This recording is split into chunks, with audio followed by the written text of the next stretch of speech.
There's a moment that doesn't get spoken about enough. That moment when everything falls apart. When that opportunity you were banking on disappears. After the role you worked for ends, after the plan you built your life around no longer exists. And after a while, you wait. You wait for clarity. You wait for support. You wait for someone to step in and fix what feels broken.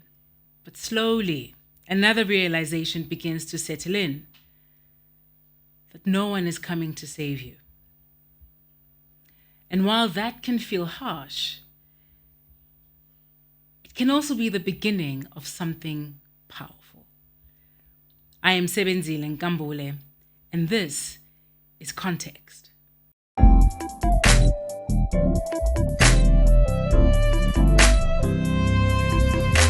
Let's start here.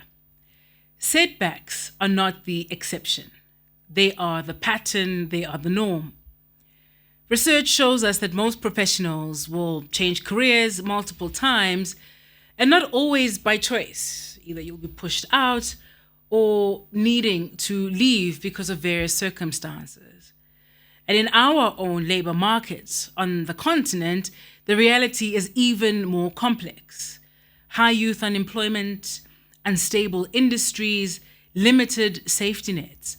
And for many women in particular, professional setbacks are layered with financial responsibility, caregiving roles, societal expectations. And so when life falls apart, it rarely just affects one area of your life. It disrupts everything. And yet, we are often expected to bounce back just like that.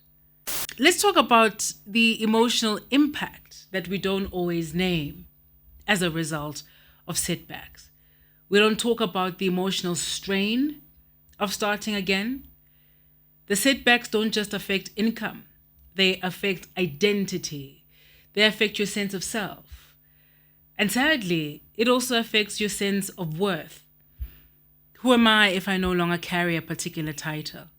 Will I still be seen the same way if I no longer operate and move in the spaces that I used to?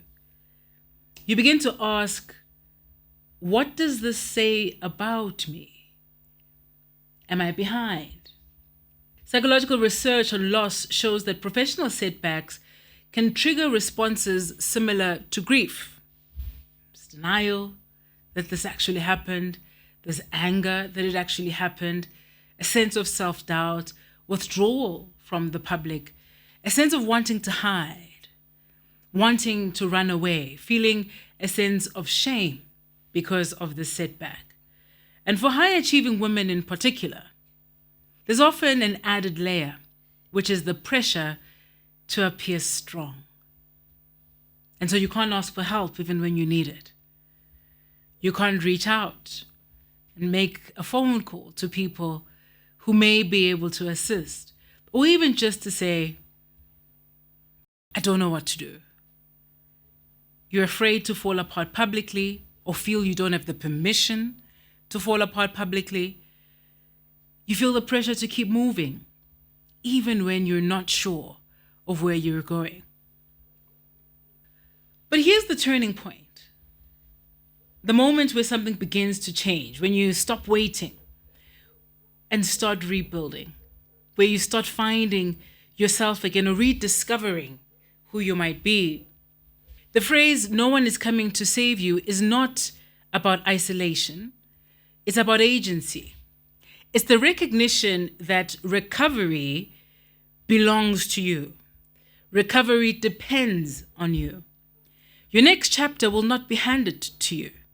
And clarity often comes after action and not a second before it. In leadership theory, this is sometimes referred to as one's internal locus of control, the belief that your outcomes are shaped by your actions and not just external forces. So it's you being an active participant in everything that is happening to you. And that shift is critical to recovery. because it moves from why did this happen to me to what can I build from here. So what does rebuilding actually look like? Not in theory, but in practice. Here's some ideas, some grounded steps, if you will. 1, you've got to stabilize before you strategize. Before making major decisions, focus on immediate stability, especially when you're still feeling as though the rug has been swept from your feet. Gain financial clarity, get emotional support, establish basic routines so that you feel your feet on the ground again. 2, take honest inventory. Sometimes we forget that we amass and build up skills and experience as we go. But during a period of devastation, it seems a far, far distant memory, like it isn't something that you were doing just the other day. The very thing that you've been complimented on for years, the very thing that comes to you as easily as breathing, when experiencing a setback, feels as though it's the most impossible thing to do. And this is why taking inventory is important. List your skills, name them. List the relationships that you have, that you can draw on. What experience still holds value? Write it down and be clear about it.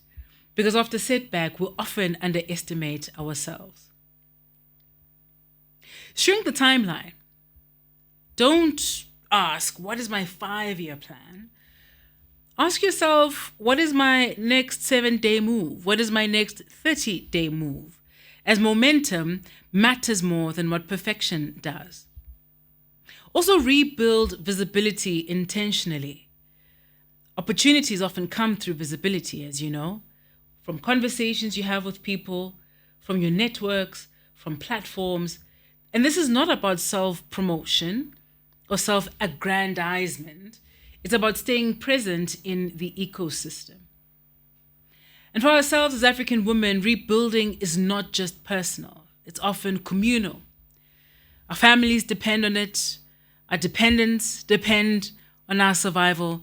Our communities rely on our survival. And that creates pressure. Fortunately or unfortunately, but it indeed creates pressure. But it also creates strength. And that's the beauty about it. That the very thing that often motivates us and the very thing that we wake up for and exist for is what gives us strength. We come from lineages of women who have always rebuilt. We've rebuilt after economic disruption. We've rebuilt after structural barriers, after systems that were not designed for us. And so resilience is not new.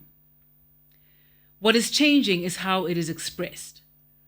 Less silent endurance, less dying inside alone, more intentional rebuilding, more ownership of narrative, and that matters immensely. So, how do we redefine what recovery looks like? Because often recovery is misunderstood. We think it means returning to where we were, to what we were. But often it means becoming someone different, perhaps someone who always meant to be, more aware, more selective, and more grounded in our sense of self. Research on resilience shows that people who navigate setbacks successfully don't just recover. They adapt, they adjust expectations, they redefine success, and they build differently. So perhaps the goal is not to go back, but to move forward with clarity, more clarity than before. So my message to you today is, if you are in that moment of rebuilding right now, maybe feeling uncertain, maybe feeling tired, feeling unsure of what is to come next, you are not alone. And more importantly, you are not stuck. No one is coming to save you. But that also means you are allowed to build something new. I am Sebenzile Nkambule, and this is Context. Until next time, stay steady, stay curious, and keep the context.